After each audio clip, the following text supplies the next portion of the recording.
untuk mata pelajaran tematik kelas 2, tema 1 hidup rukun, subtema 1 hidup rukun di rumah, pembelajaran 1. Mari kita belajar bersama-sama.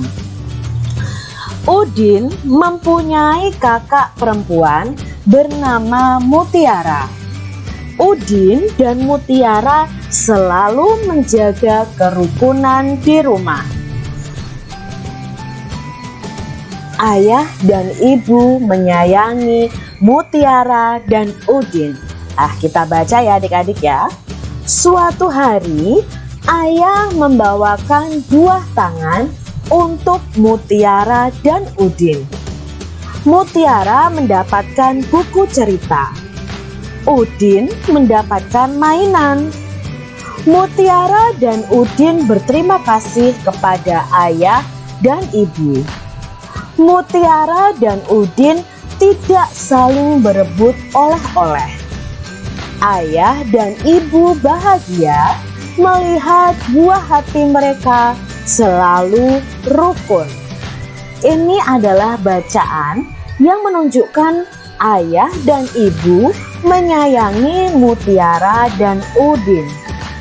Jadi di sini ayah membawakan buah tangan untuk Mutiara dan Udin.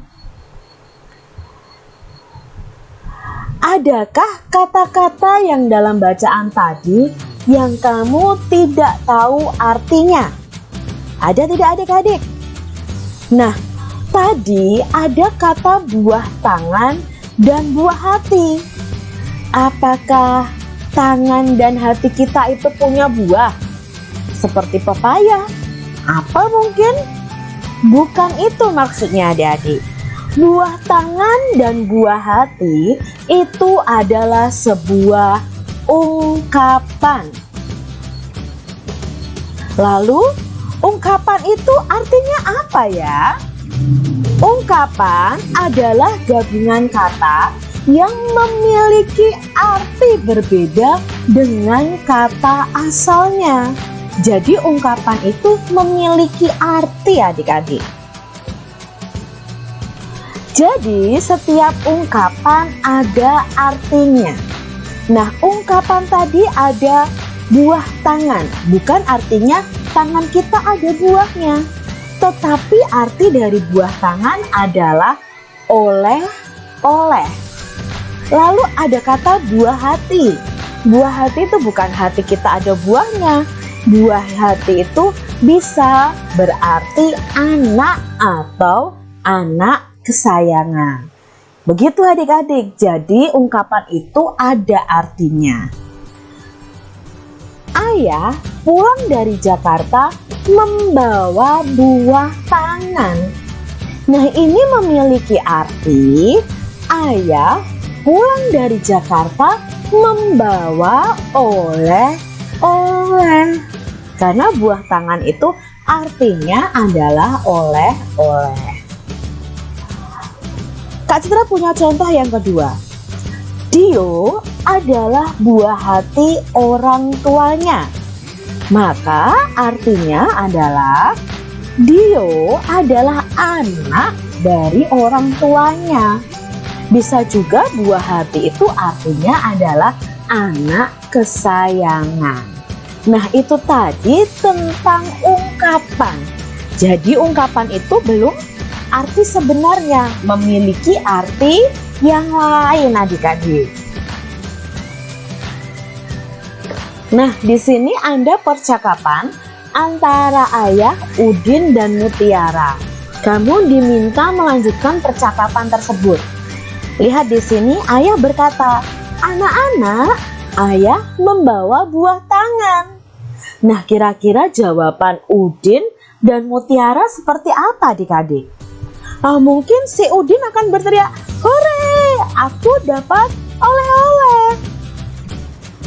Lalu si Mutiara menjawab, "Terima kasih ayah untuk oleh-olehnya." Nah, mungkin kalian punya jawaban yang berbeda dari Kak Citra. Boleh coba kalian lengkapi.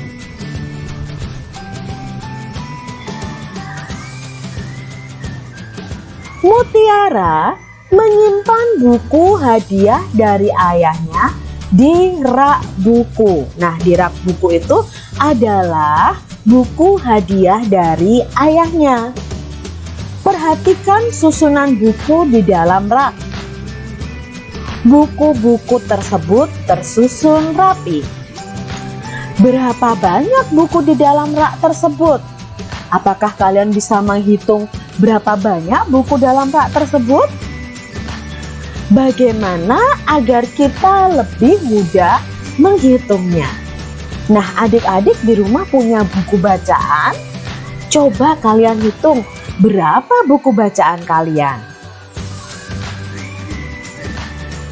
Udin bersama Mutiara mengelompokkan buku-buku tersebut. Tiap-tiap kelompok berisi 10 buku.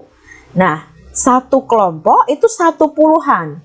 Kalau 50-an sama dengan 50. Jadi satu kelompok itu isinya 10 buku atau 10-an. Kalau ada 5 tumpuk buku, maka akan ada 50. Nah, di sini Kak Citra punya 50 buku yang Mutiara dan Udin susun. Satu susunan itu jumlahnya 10. Kalau 5 susunan buku maka jumlahnya 50. Nah, ini jumlah buku Mutiara. Ada 50. Lalu ditambah lagi ada susunan yang jumlahnya hanya 7. Maka banyak bukunya ada 50 ditambah 7 sama dengan 57. Jadi banyak bukunya ada 57.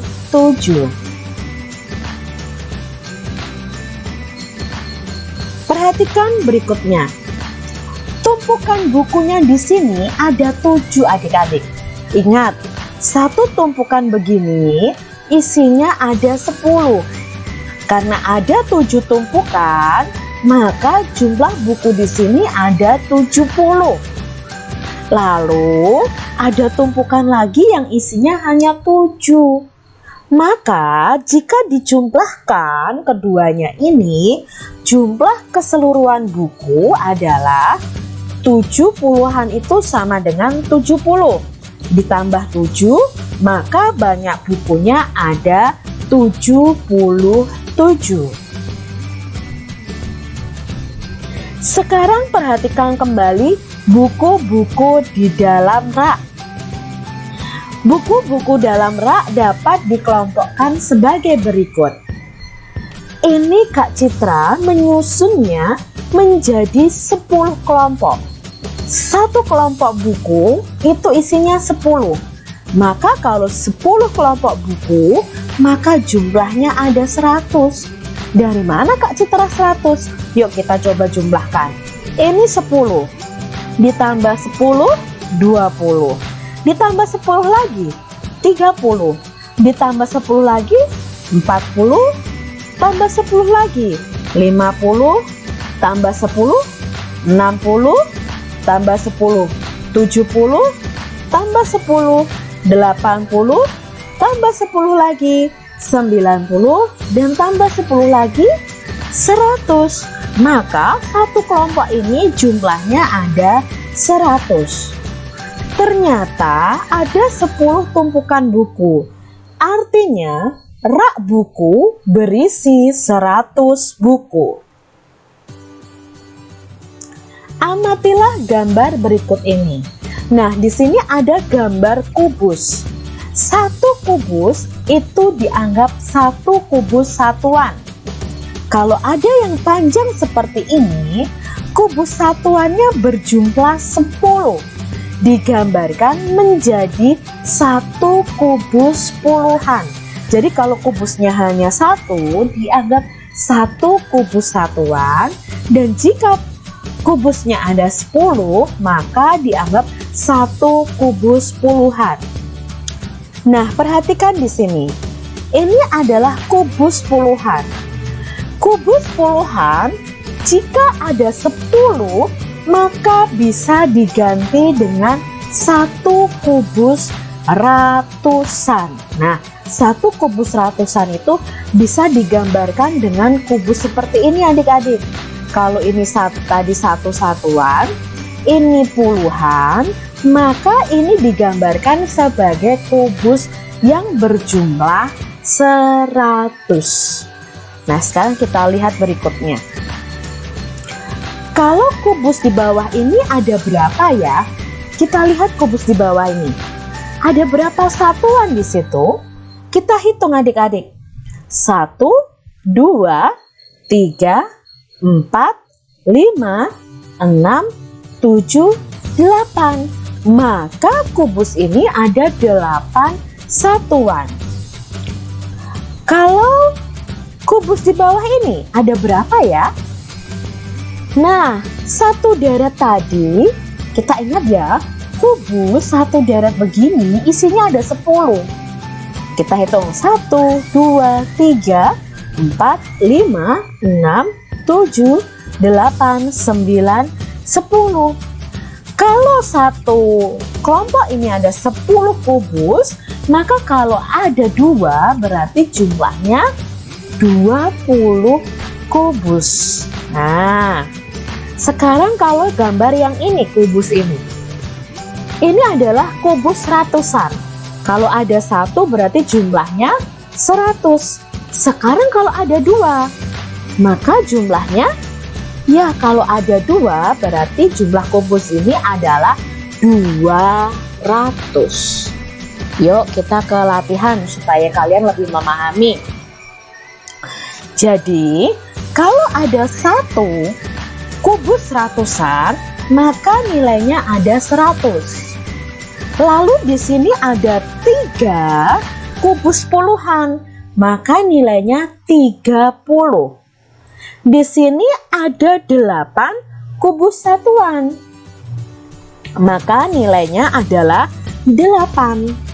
Jika digabungkan, banyaknya kubus ada 138.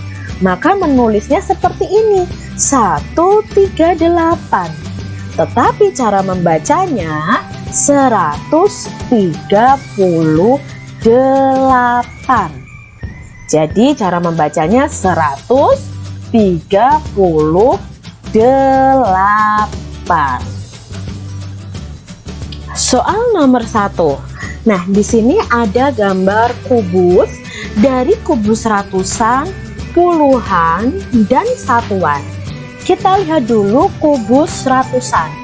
Kubus ratusannya hanya ada 1, maka nilainya adalah 100.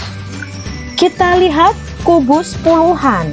Kubus puluhan ada 1, 2, 3, 4, 5, 6, 7. Ada 7 kubus puluhan, maka nilainya adalah 70. Lalu kita lihat kubus satuan. Kubus satuan jumlahnya ada 1, 2, 3, 4, 5, 6, 7, 8. Maka nilainya adalah 8. Lalu kita jumlahkan, 100 ditambah 70 ditambah 8. Jawabnya adalah 178. Nah, tulisnya berarti 178, bukan 100,708. Salah itu adik-adik. Jadi 178. Banyaknya kubus ada 178. Nah, 178 ini dibaca 178. Kita lihat soal nomor 2. Ada berapa kubus ratusan di situ? Ya, hanya ada 1. Berarti ratusannya adalah 100. Lalu ada berapa puluhannya? Ya, puluhannya ada 7, maka nilainya adalah 70. Satuannya ada 1, maka nilai satuannya 1. Sekarang 100 ditambah 70 ditambah 1 sama dengan 171. Banyaknya kubus ada 171. Dibaca, nah kalau dibaca harus membacanya benar. Tidak boleh 171, tidak boleh seperti itu. Tapi membacanya 171. Mudah kan adik-adik? Sekarang kita akan belajar membaca bilangan. Kak Citra punya bilangan ini 145. Nah, kita biasanya baca 145. Itu salah adik-adik. Cara membacanya, angka 1 di sini menempati ratusan. Angka 4 menempati puluhan. Angka 5 menempati satuan. Maka dibaca, karena 1 ratusan berarti dibaca 100. 40-an dibaca 40. 5 karena satuan ya dibaca 5. Maka dibacanya 145. Berikutnya ya, di sini ada angka 205. Apakah seperti itu membacanya? Tidak adik-adik. Angka berapa yang menempati ratusan? Ya, angka 2. Lalu puluhannya, adakah puluhannya? Puluhannya angka 0 di situ. Lalu satuannya angka 5. Lalu bagaimana cara membacanya, Kak? Cara membacanya seperti ini. 205. Karena di sini puluhannya 0, maka tidak dibaca begini. 205. Tidak adik-adik, tapi 205. Berikutnya 350. Dibaca ratusannya 3, puluhannya 5, satuannya 0. Maka kita membacanya 350. Bukan 350 0, karena satuannya 0. Bukan seperti itu. Cukup kita baca 350. Sekarang kita belajar kebalikannya, yaitu menulis bilangannya. Ya, ada bilangan 200. Maka ditulisnya kalau 200 berarti ada 3 angka. 2 kita tempatkan di depan sendiri. 100 berarti nolnya ada 2. Berarti kalau 200 cara menulisnya seperti ini adik-adik. Kita ke soal berikutnya. 503.